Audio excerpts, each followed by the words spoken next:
Hello विद्यार्थी मित्रों, good morning. आज हम हमारी कक्षा 7 की इकाई नंबर 6 जिसका नाम है मालवजी फौजदार। यह एक नाटिका है और जिसके पात्र है शिवाजी महाराज, मालवजी, तानाजी और दरबान। ये कहानी एक एकांकी जिसमें एक छोटे बालक मालवजी फौजदार के निर्भयता, प्रतिज्ञा पालन, कर्तव्य भावना और मातृ प्रेम प्रस्तुत किया गया है। साथ में मराठा साम्राज्य के महाराजा छत्रपति शिवाजी की उदारता और राष्ट्र प्रेम भी यहाँ दिखाया गया है। शिवाजी महाराज के सेना नायक तानाजी की स्वामी भक्ति को भी यहाँ प्रस्तुत किया गया है। तो ये सुंदर सा छोटा सा एक नाटक आप देख सकते हैं। पहला दृश्य जिसमें शिवाजी महाराज अपने शयन कक्ष में सो रहे हैं। एक बालक है जिसके हाथ में तलवार है। वो शिवाजी महाराज पर प्रहार करे उससे पहले ही तानाजी आकर उसे रोक देते हैं। तो ये दृश्य हम देख सकते हैं। ये हमारी नाटिका का पहला दृश्य है। देखो ऊपर लिखा गया है पहला दृश्य और उसका स्थान है शिवाजी का शयन कक्ष। शयन कक्ष कैसा है तो इसका यहाँ पे वर्णन किया गया है कि एक सुसज्जित कमरे में शिवाजी एक पलंग पर सो रहे हैं। सामने भवानी का चित्र लटक रहा है। पास ही किशोर आयु का मालवजी हाथ में नंगी तलवार लिए हुए शिवाजी की हत्या करने के लिए तत्पर है। शिवाजी एक भयानक स्वप्न देखकर अचानक आंखें मलते उठ बैठते हैं और मालवजी उन पर वार करता है, लेकिन पीछे से तानाजी आकर उसका हाथ पकड़ लेते हैं और शिवाजी प्रेम भरी दृष्टि से तानाजी की ओर देखते हैं। तो ये हमारी नाटिका का पहला दृश्य है। अब आगे क्या होता है, इन लोगों के बीच क्या बातें होती है, ये सब हम पढ़े उससे पहले एक छोटा सा वीडियो देखते हैं, क्योंकि वीडियो देखने के बाद आप इस नाटिका को अच्छी तरह से समझ पाएंगे। तो चलो देखते हैं वीडियो। एक एकांकी है जिसमें शिवाजी और मालवजी की बहादुरी की बात है। जब शिवाजी अपने कमरे में पलंग पर सो रहे थे, तभी एक लड़का हाथ में नंगी तलवार लेकर उनकी हत्या करने तत्पर है। शिवाजी नींद में भयानक स्वप्न देखकर अचानक नींद से उठ जाते हैं। सामने खड़े बालक को देखते हैं और उससे पूछते हैं, तुम कौन हो वत्स? मेरा नाम मालवजी है। मालवजी, जानते हो इस अपराध के लिए तुम्हें क्या दंड भोगना होगा? मृत्यु। मृत्यु दंड पाने से पहले तुमको मुझे एक बात बतानी होगी। वह क्या? तुम्हारी बातों और चाल ढाल से जान पड़ता है कि तुम वीर पुत्र हो, सत्यवादी हो।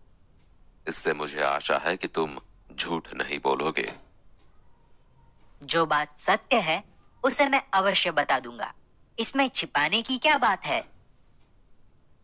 युवक, मुझे मारकर क्या मराठा साम्राज्य के मालिक बनना चाहते थे? नहीं। क्या मैंने तुम्हें कोई हानि पहुंचाने की चेष्टा की थी? क्या मैंने कभी राष्ट्र की प्रतिष्ठा पर धब्बा लगाया है? महाराज, यह सब कुछ नहीं। फिर तुम्हारे मन में क्या बात थी? यदि आप पूछते ही हैं तो सुनिए। मेरे पिता आपकी सेना में सिपाही थे। उन्होंने देश की रक्षा के लिए अपने प्राण न्यौछावर कर दिए। आज उनको मरे हुए 2 वर्ष हो गए। इस समय घर में मैं और मेरी माता केवल 2 प्राणी हैं। आज 3 महीनों से हम दोनों को पेट भर अन्न मिलना दुभर हो गया है। इस संसार में मनुष्य सब कुछ सहन कर लेता है, परंतु पेट की भूख सहन नहीं कर सकता। मैं इसी विचार में बैठा था कि एक सैनिक ने आकर मुझसे कहा कि यदि तुम शिवाजी का वध कर दो तो मैं तुम्हें धन दूंगा। महाराज, इसी लालच में पड़कर मैं आपकी हत्या करने के लिए यहाँ आया था, किंतु अचानक उसी समय आपकी आंखें खुल गई। जब तुम्हें इतना कष्ट था तब तुम मेरे पास क्यों नहीं आए? महाराज, मेरे आने की क्या आवश्यकता थी? जिस वीर सैनिक ने देश की रक्षा के लिए अपने प्राण गंवा दिए, उसके परिवार के पालन पोषण की चिंता करना तो आपका ही कर्तव्य था। तानाजी, इस बालक को ले जाकर जेल खाने में बंद कर दो। कल इसे मृत्यु दंड दिया जाएगा। मृत्यु दंड पाने से पहले एक बात की भीख मांगता हूँ। वह क्या? मरने से पहले मैं अपनी पूजनीय माता का एक बार दर्शन करना चाहता हूँ। यदि तुम अपनी माता के दर्शन करके न लौटे तो? मैं वीर पुत्र हूँ, झूठ बोलकर मृत्यु से बचना नहीं चाहता। प्रतिज्ञा करता हूँ कि मैं माता के दर्शन करके अवश्य जल्दी लौट आऊंगा। बालक अपनी माँ से मिलने घर जाता है। यहाँ शिवाजी इस वीर बालक को देखकर बहुत खुश हैं। ओह, इस बालक में वीरता फूट फूट कर भरी है। साथ ही यह अपनी माता का भक्त भी है। ऐसे ही बालक अपने माता पिता की लाज रखते हैं। तानाजी, तुम्हारी क्या राय है? महाराज, आप क्या कहते हैं? मैं तो इसकी वीरता और साहस पर मुग्ध हूं। तानाजी, जानते हो मैं इस बालक के साथ क्या व्यवहार करूंगा? नहीं महाराज।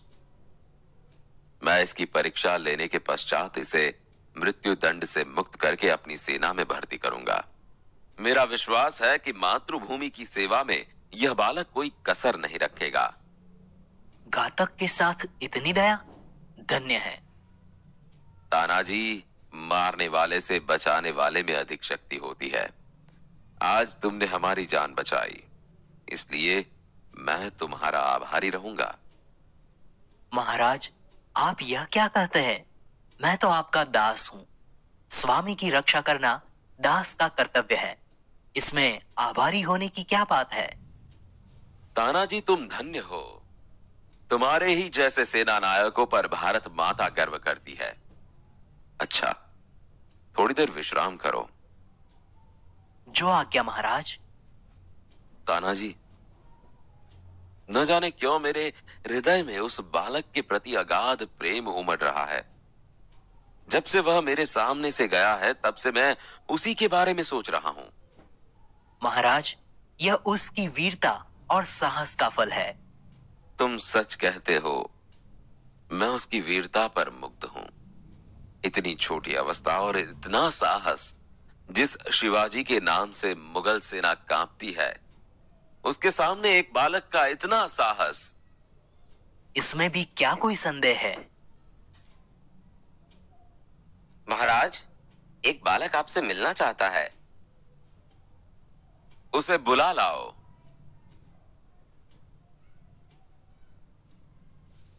महाराज, आपका अपराधी मृत्यु दंड पाने के लिए प्रस्तुत है। वीरपुत्र, तुम इतनी जल्दी कैसे आ गए? महाराज, आपसे विदा होकर मैं घर पहुंचा। माता बड़ी देर से मेरी प्रतीक्षा कर रही थी। देखते ही उसने मुझे छाती से लगा लिया। उस समय मैंने सोचा कि मैं उससे सारा भेद कह दूं, परंतु मेरी हिम्मत न पड़ी। अब मैं आपकी सेवा में उपस्थित हूं। आप जो चाहे कर सकते हैं, परंतु मरने से पहले मैं एक बात और मांगता हूं। कहो, वह कौन सी बात है? मेरी माँ की देखरेख का समस्त भार आप अपने ऊपर ले लीजिए। वीरपुत्र, तुम सचमुच क्षत्रिय पुत्र हो। शिवाजी वीरों का आदर करता है, उनकी हत्या नहीं करता। अब तक मैं तुम्हारी परीक्षा ले रहा था। वत्स, तुम मेरी परीक्षा में सफल हुए। मैं तुम्हारा अपराध क्षमा करता हूं। आप धन्य हैं। वीरपुत्र, जिस प्रकार तुम अपनी माता के दुख से दुखी होकर व्याकुल हो रहे हो, उसी प्रकार मैं भी दुखी हूं।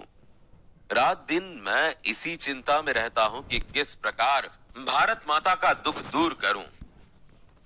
महाराज, यह शरीर आपका है। आपने मुझे जीवन दान दिया है। मैं प्रतिज्ञा करता हूँ कि जब तक इस शरीर में जान है, मैं कभी मातृभूमि की सेवा से पीछे न हटूंगा। वीरपुत्र, मैं तुमसे यही आशा करता हूं।